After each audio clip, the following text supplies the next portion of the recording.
The most powerful testimony can be the one that I think, that type of testimony that can be, is what Stuart Briscoe tells in one of his latest books of how Jon McGlocklin, the basketball player from the Milwaukee Bucks.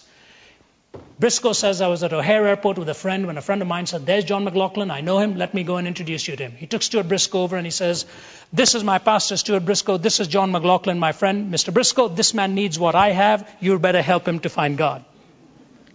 Jon McGlocklin said, before you say anything, preacher, you're meeting a man who has no need. And he walked away. A few years later, McGlocklin gave his life to the Lord. And Stuart Briscoe bumped into him and said, how did it happen? He said, everywhere I turned, somebody was talking to me about Christ. And one day I went into my hotel room, checked my bags down, and happened to have turned the television on. And as I turned the television on, the bellboy happened to come with another bag of mine or something, walked into the room, and he saw it happened to be a religious program. And the bellboy says to me, oh, Mr. McGlocklin, I didn't know you were a Christian.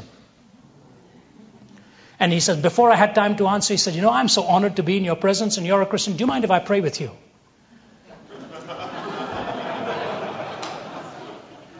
And McGlocklin said, I said no, and then I said, all right. And he says, there's this man who was called the purest shooter in the NBA. Lanky frame by his bed with a bellboy praying for him. And he says, Mr. Briscoe, I want you to know I had every need met in life. I didn't become a Christian because I felt awful. But there was a strange feeling that descended upon me. It was the right thing to do. It's exactly what happened to C.S. Lewis. It was the right thing to do. And you know why it seemed so right? Because he caught it with the integrity of a bellboy. We do not live in secret and shameful ways.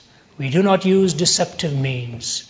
Neither do we distort the word of God so that we might appeal to the consciences of men.